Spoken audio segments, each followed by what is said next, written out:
Hello friends, how are you doing? And I hope you really all are having a great and fun time and everything is going smooth and awesome, right?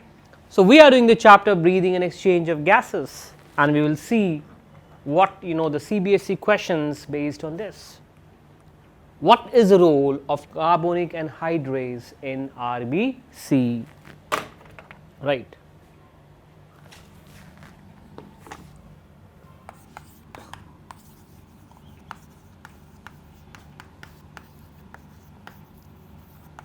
Carbonic anhydrase is an enzyme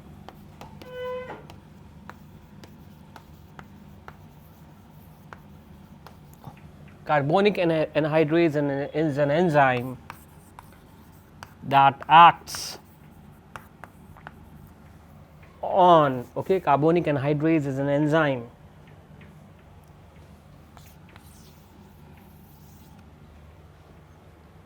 that acts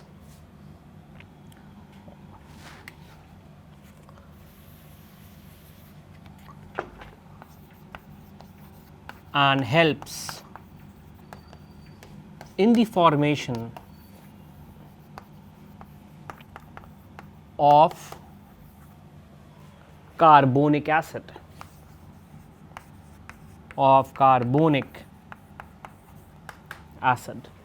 right?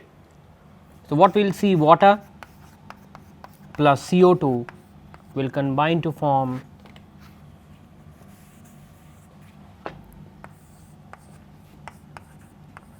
H2CO3, and this is what carbonic anhydrase.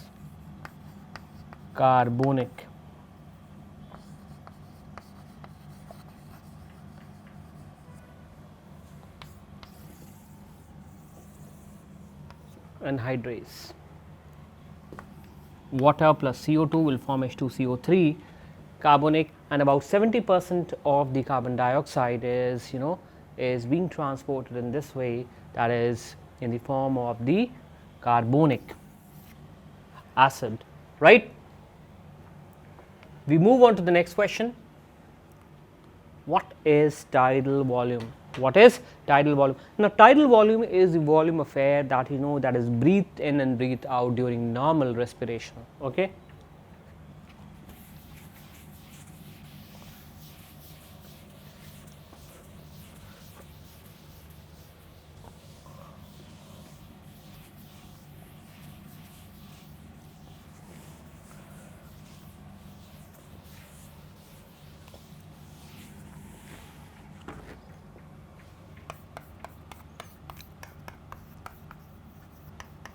Tidal volume is the volume of air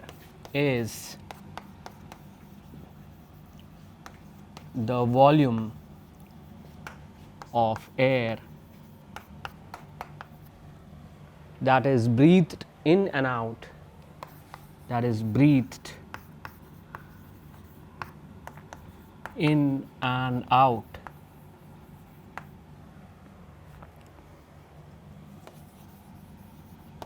during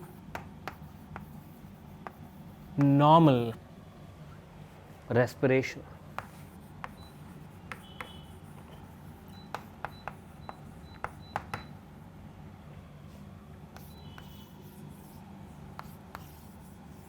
Okay.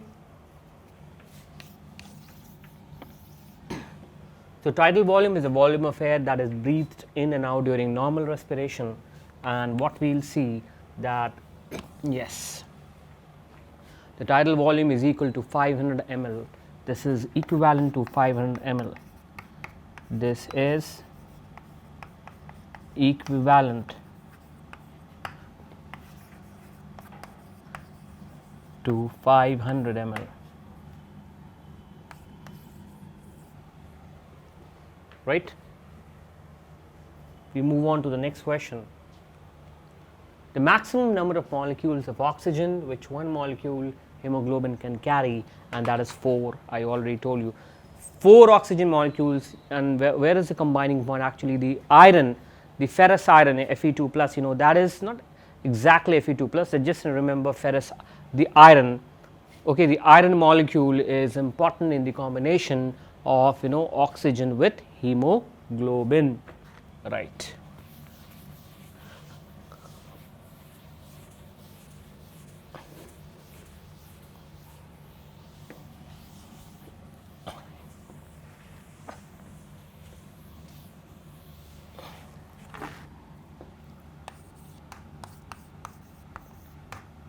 The maximum number of molecules, the maximum number of molecules, okay, the maximum number of molecules of oxygen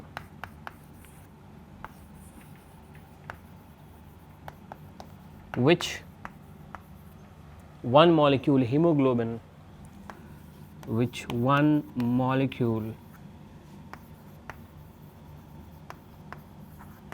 hemoglobin can carry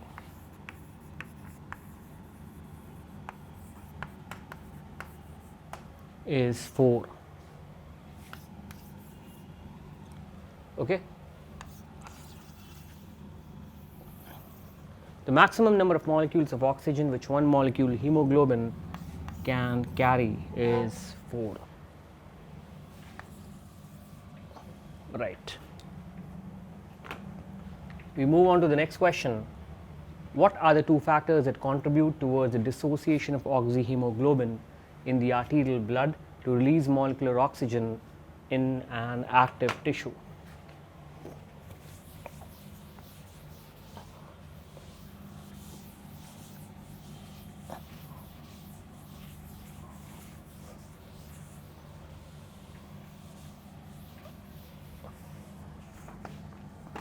Okay.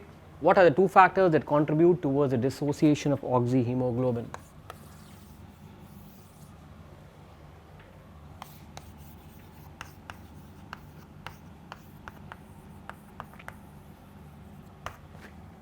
The two factors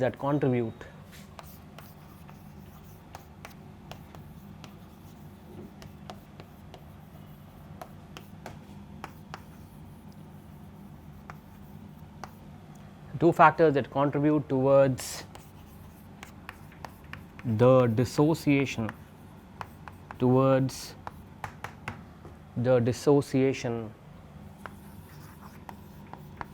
of oxyhemoglobin.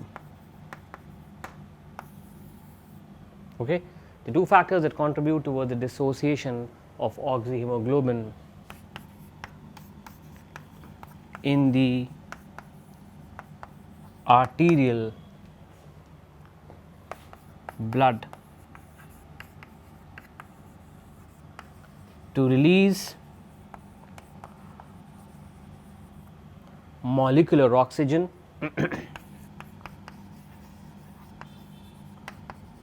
in an active tissue or in an active tissue are what? So, the two factors that contribute toward the dissociation of oxyhemoglobin, right. We will see that whenever there is a low pressure of oxygen in the arterial in an active tissue, then what happens? There is a dissociation of oxyhemoglobin. So, we are doing the fourth low pressure of oxygen, and secondly the high pressure of carbon dioxide. The high pressure of carbon dioxide. Okay, low pressure of oxygen and high pressure of carbon dioxide, that will result in the dissociation of oxyhemoglobin.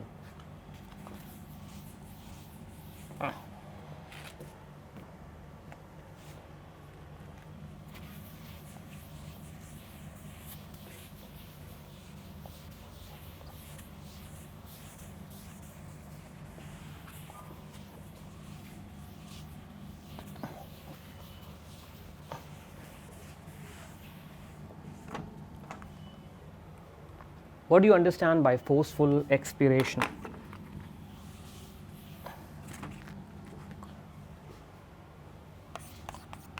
Forceful expiration. The volume of air that can be breathed out and above the normal tidal volume will be referred to as the forceful expiration. So, this can be written as the volume of air, right? The volume of air, right, that can be breathed,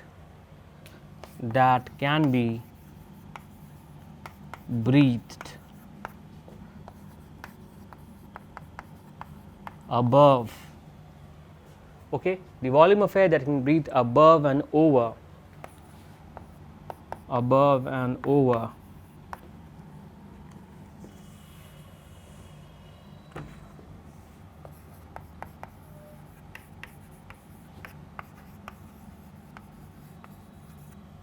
okay, the volume of air that can be breathed above and over the normal expiration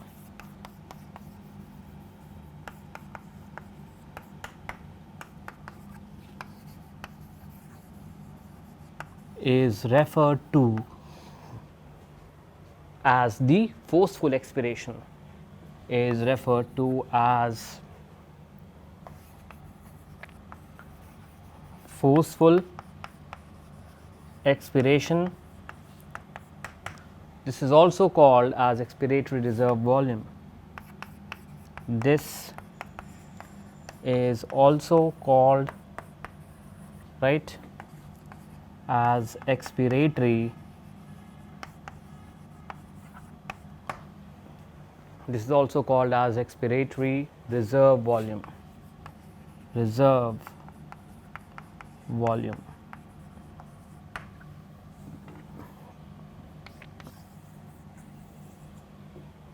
okay.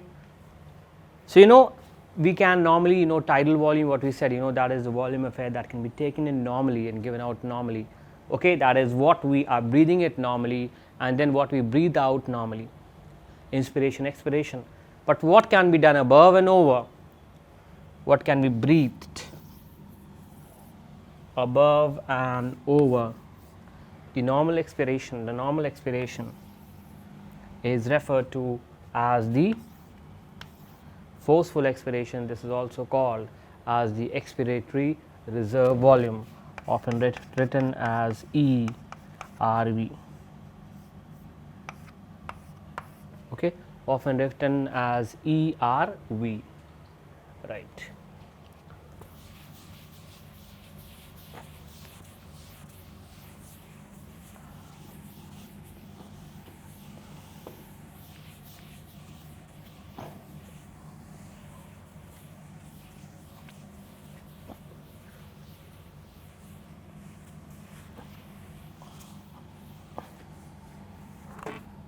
Next, what is pneumonia? Pneumonia is an airway tract disease or an airway disease, that often affects the alveoli of the lungs, okay. Pneumonia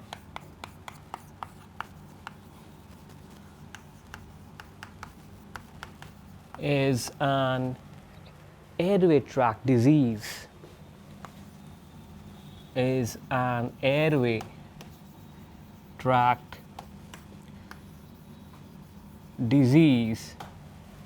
that often affects the alveoli of the lung.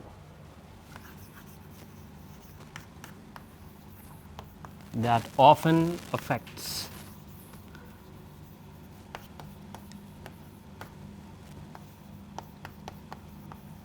the alveoli of lungs, okay.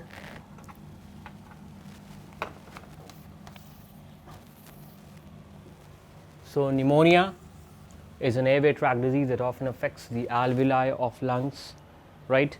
And what do we see? There are different types of, and here there will be mucus accumulation. Here there will be mucus accumulation in the lungs.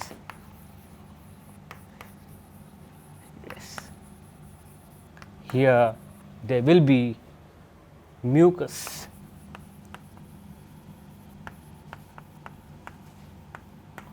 accumulation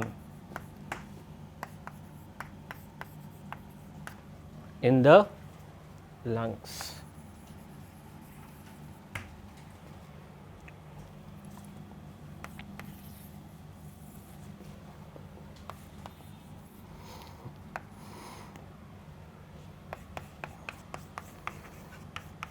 Types of pneumonia.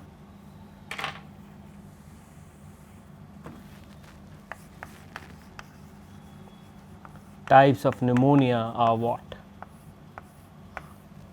We have the lobar pneumonia, right? The lobar pneumonia,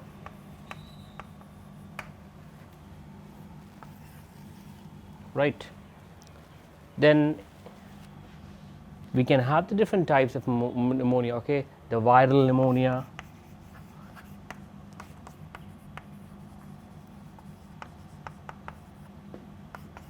the bacterial pneumonia, okay, even the aspirational pneumonia, okay, sometimes aspirational pneumonia, aspirational pneumonia. Okay, we are into the sixth question. Yes, this is what is pneumonia. We move on to the seventh question. In mammals, the lungs replace the skin very effectively as a respiratory organ, and explain giving 3 reasons.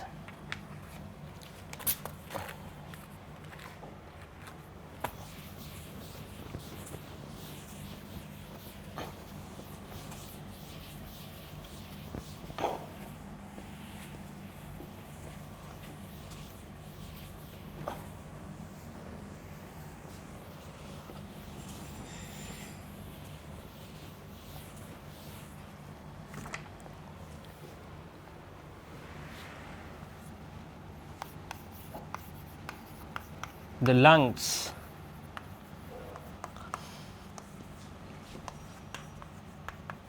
replace skin. The lungs replace skin in the mammals, right? The lungs replace the skin in mammals.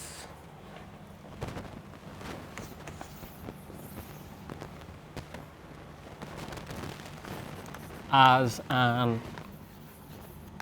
effective organ, okay, as an effective and respiratory organ, as an effective respiratory organ. Why? Because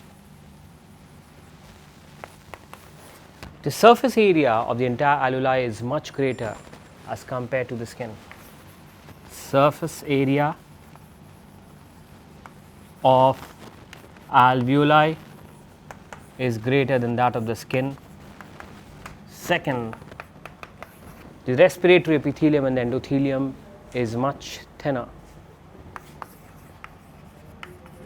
Respiratory epithelium is thinner. And what does the respiratory epithelium consist of? Okay, the alveolar epithelium and all that, and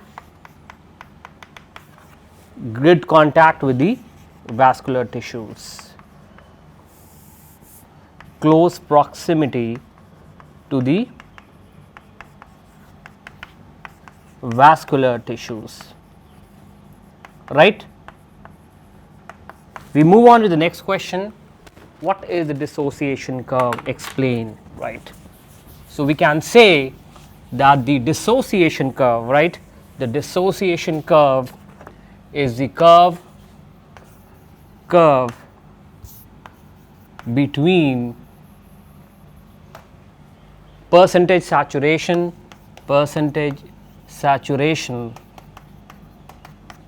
of hemoglobin with oxygen and the concentration and the concentration.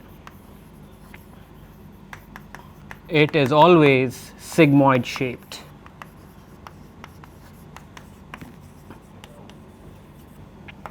Okay, it is always sigmoid shaped. This is the dissociation curve. We move on to the next question. How does exchange of respiratory gases takes place in the alveoli of the lungs? So, see what is happening.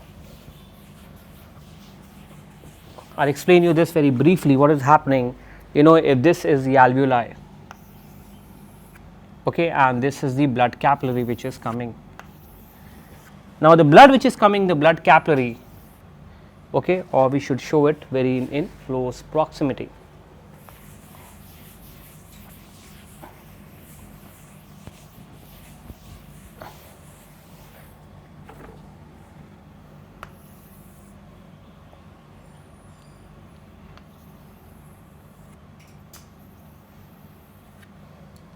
The blood is coming in this capillary, right, flowing in this capillary, and this is the respiratory epithelium, and this is the alveoli.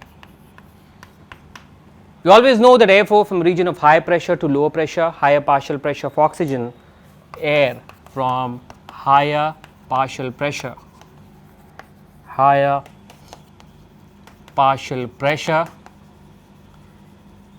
to lower partial pressure.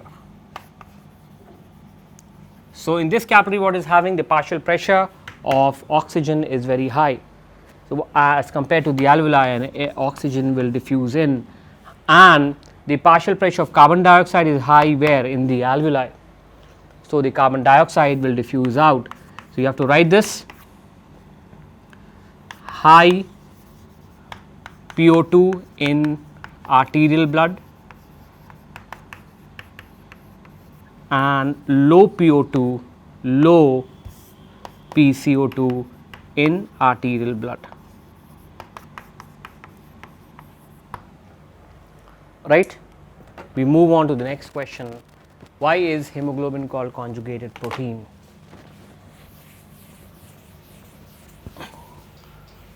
What happens to the molecule at high and low partial pressure of oxygen?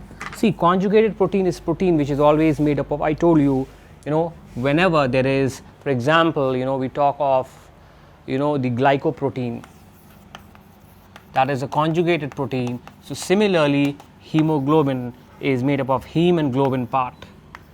Hemoglobin is made up of heme and globin part, and that is why we say that it is a conjugated protein. The glycoprotein, the glycolipids, where the carbohydrate and the fat molecule, the lipids are there. The hemoglobin, where the heme and globin, what happens to the molecule at high and low partial pressure of oxygen? Okay, whenever high partial pressure of oxygen, the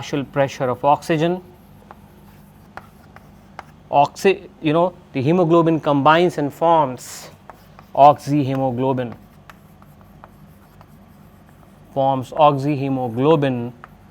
with oxygen, and whenever low partial pressure of oxygen, oxyhemoglobin dissociates.